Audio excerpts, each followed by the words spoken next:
Wow, I tell you what, we had a recent thunderstorm that came through. It was kind of unexpected, but it dropped over 6 inches of rain within a 24-hour period.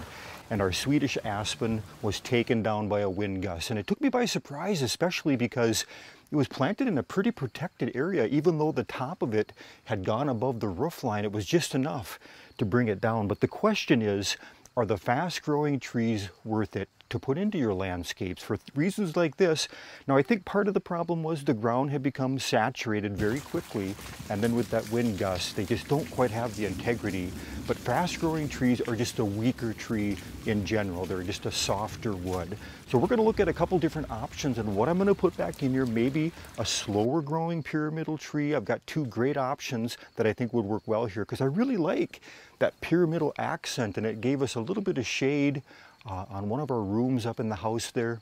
I'm also toying with the idea of creating a natural bench out of this stump or this log that we're going to be left with here. I might even create a planter in this here. We're not going to do that in this video. I'm still kind of coming up with a concept and idea, but it's fun to do different projects like that. So this is where I'm toying with the idea of actually just filling this in with soil, bringing it up to this level and just creating a small little bed where I can plant some different perennials, and then I'd likely just move the tree tighter up over to this location in here, and then the bench. So I'm not going to rush it taking this out of here. There's no reason that I can't just leave it here for weeks as I think about what I might do. Here's a photo of when we first planted that Swedish aspen. Doesn't show the whole thing. It was about a 6 to 8 foot tree when I put it in, and I think about 12 years ago now, I did a measurement on our Swedish aspen, and this thing is 45 feet tall. So it's actually at its maximum height in just a matter of just shy of 15 years. But let's go ahead and take a look at just a few other options before we start cutting this tree apart, getting it out of here.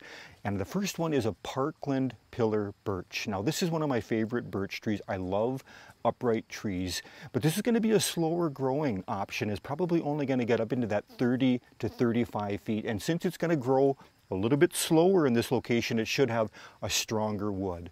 The birch like to have moisture, they don't like to go bone dry, and they don't like standing water. And this should provide a perfect area for it. A little bit protected. Eastern sun gets plenty of moisture in this area. We get snow cover, which adds moisture to the ground. And it's an area that I irrigate my lawn. That's always one of the most lush areas. So Parkland Pillar is probably on the top of my list. And now we're coming up on one of the Parkland Pillar birches right there.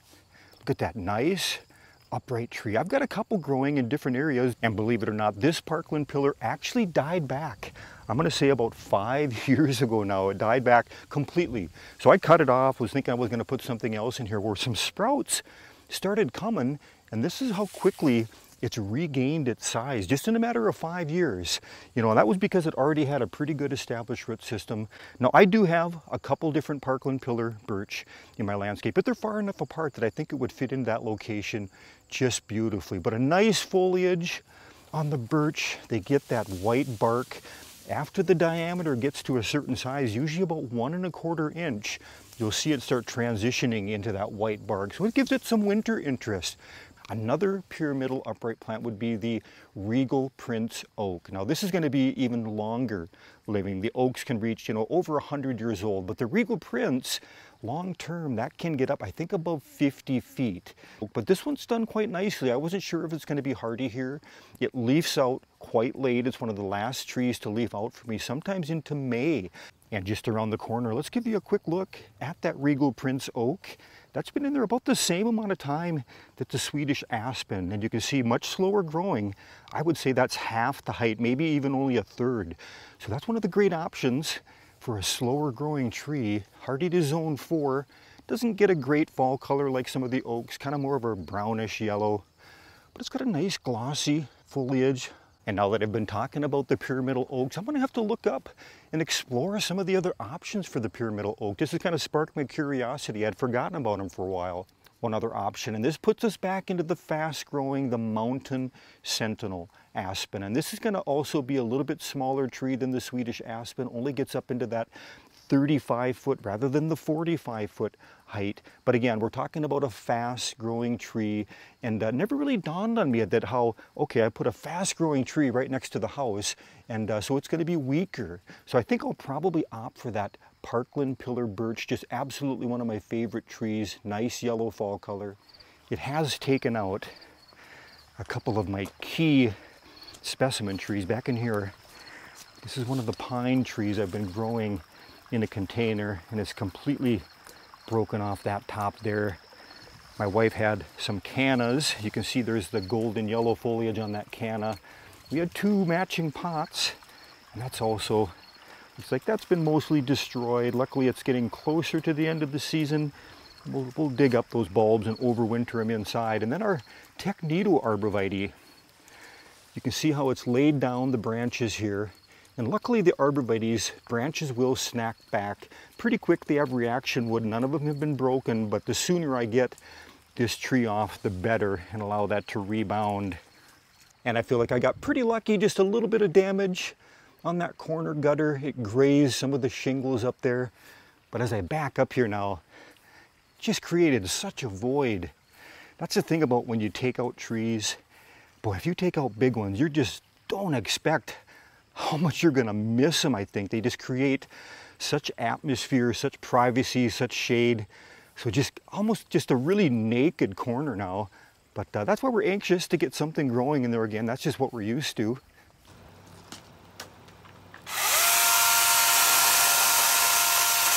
And back to our original question at the beginning of the video, are fast-growing trees worth it to plant in our landscapes? Absolutely. And back at my garden center days selling trees, that was usually the #1 request for customers shopping for trees, fast-growing. But it's important to know that the faster growing trees tend to have weaker wood, they're messier, and they can be a nuisance as they'll lose branches in storms or in windy areas. They also usually have a much shorter lifespan than slower growing trees. But oftentimes in our landscapes, especially new ones, it's nice to establish trees quickly for screening, shade, creating a pleasant atmosphere in our landscapes and gardens. I think the best advice is to avoid planting all fast-growing trees. If necessary or desired, plant some fast-growing ones, but make sure you have some slower-growing, longer-lived trees in the mix. So when those first trees die out, you have some more durable, longer-lived trees established, ready to take their place. Now this can take some planning and an understanding of how trees develop, their eventual size, etc. You'll notice as I've been cutting up our Swedish Aspen, it's a lot of back and forth on branches, as you have to make sure lower branches are not holding the tree up. It's really easy to get your chainsaw barb pinched and stuck as the pressure releases. So if you have a project like this, take your time, be safe. It's not at all a bad idea to have a backup saw that can release pressure just in case your chainsaw does get pinched. Let's take a quick look at how the plants survived underneath. We've got our Techni. You can see those branches have folded down. We'll give it a week, maybe a little bit longer. Hopefully that'll just kind of lift itself up on its own. Otherwise we'll break out some different small twine or rope and we'll lift those branches up. I've got a video on that where we did that with an amber gold arborvitae. Turned out great. And here's a viburnum. That's a little compact American cranberry viburnum. Had just the most perfect little shape. I was planning on shearing that anyway. I want to keep it fairly small in here because this can actually get quite large. If you look at these here, this is kind of their natural shape, kind of a bunchy look for the American compact cranberry viburnum. And then if we proceed further on here, you can see our cannas. There, those pots, they got hit pretty good. But those bulbs, they'll be okay. We'll overwinter them. Here's the other pot, took a little damage. You can see they're not as bad. And then that pine, that I just love the coloring on that. And that got hit pretty hard.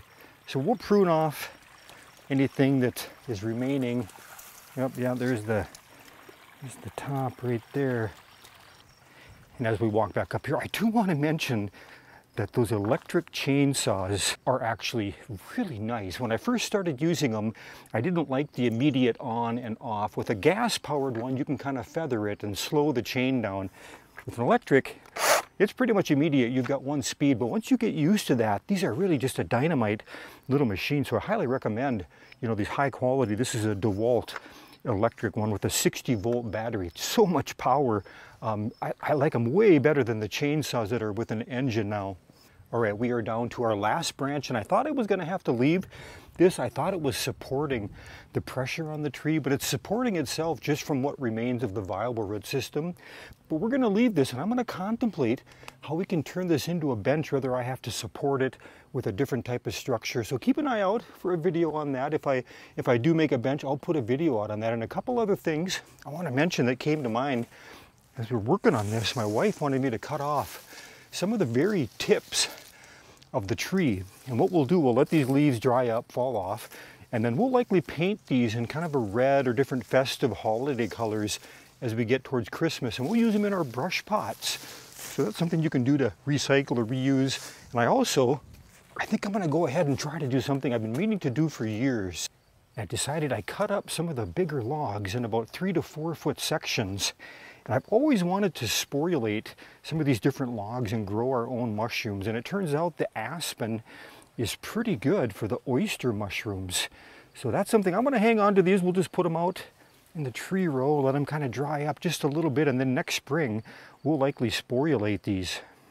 We'll go ahead and we'll cut off that final branch. And we're all set. Hey, thanks for stopping by Garden Hike. I appreciate it. We'll see you again soon, next video.